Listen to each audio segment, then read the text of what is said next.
If you're in deep trouble and you're having a blood pressure episode and you need to lower your blood pressure quickly, this is the video you want to watch. So to get this blood pressure to change quickly, here's what we're going to do. We're going to do 3 things, and if you wait till the end of the video, I'm going to give you a bonus for people that are watching the entire video, and we're going to talk about the one thing that most people don't want to talk about. So let's just get into it. The first and most important thing you need to do is control your stress.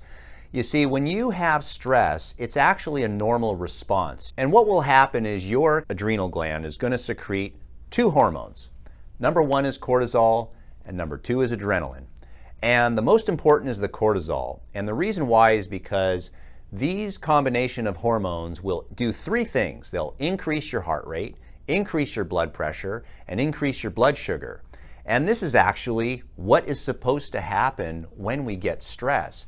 You know, if we're getting chased by a tiger or we're in an emergency situation, we want our blood pressure to go up. We want our heart rate to go up. We want more sugar in our blood so that you can actually have the energy to produce short-term emergency muscle contractions.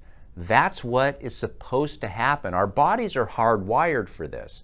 The trouble is that if we're chronically stressed, our heart rate is always high. Our blood pressure is always high. We have high blood sugar. This is, of course, not good for us long-term and can essentially kill us. So what is the one thing we have control over that we can do daily that seems to have a temporary effect, but over time it has a chronic effect and can help you long term, and that is deep breathing. Deep breathing has been shown to reduce cortisol levels, reduced adrenaline levels significantly. Now it can be short term, however, if done every single day, you can have great long-term effects. Just like brushing your teeth every day has short-term effects, but long-term it can be very beneficial for our health. Now, what's the best way to breathe? This is the single most controversial thing that I've found with people. Is some people believe you should breathe through your nose, others through your mouth, some people through the chest, other people through the belly. There is no significant research that says one is that much better. Ideally, what we would be doing is breathing in through the nose, out through the mouth, belly breathing. But many people find that breathing in through the nose and expanding your entire rib cage and then letting the air out works wonders. So it looks very simply like this.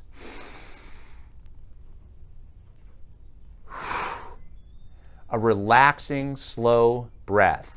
Breathe deep, breathe slow, let it go. It's that simple.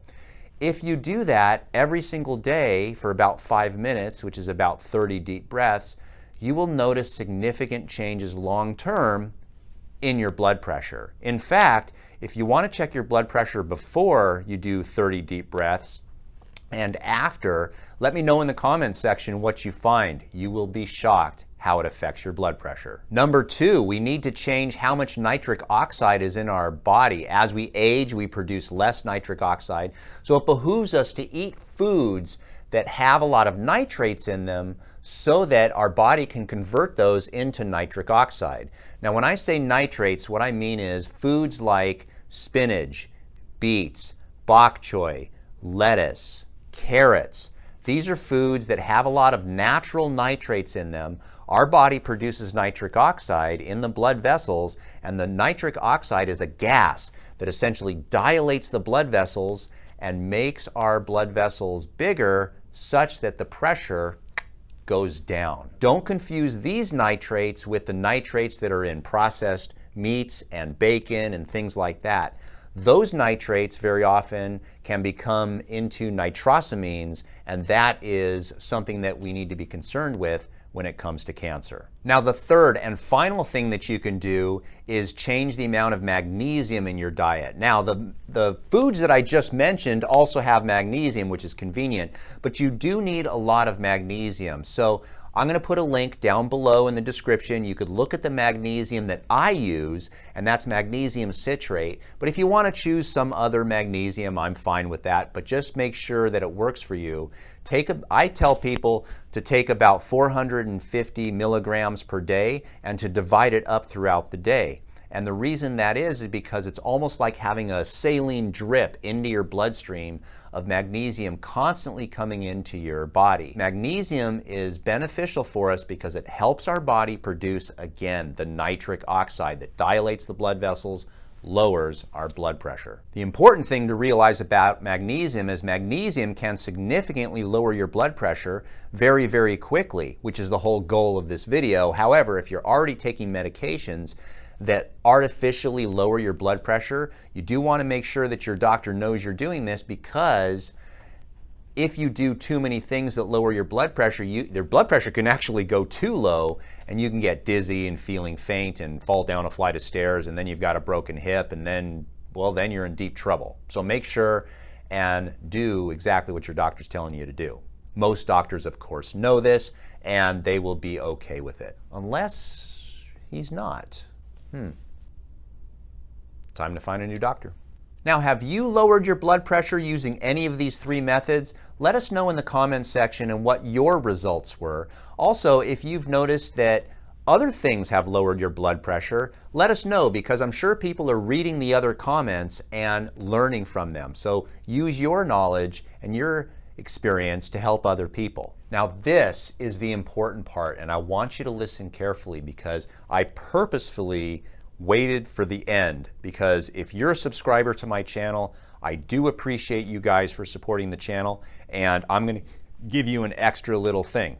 Hiccup there. I'm sorry. I did not mention exercise, and the reason why is because exercise actually has a significant role in reducing your blood pressure quickly, but you got to do the exercise. Here at the end in this box, I'm going to put a video that I made in the past regarding what specific type of exercise you should be doing to lower your blood pressure.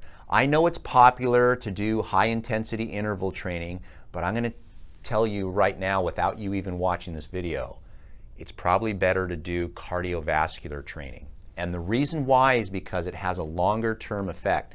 High intensity interval training, if you already have high blood pressure, can temporarily increase your blood pressure too high, and it could be dangerous for you. Also, doing things like Tabata exercises that are high intensity interval training, for many people it's just not enough exercise to get that long-term benefit for your blood pressure. Go out, walk, hike, ride a bike, swim, row. Do something where you increase your heart rate for a period of time, and that will reduce your blood pressure quickly and have long-term effects.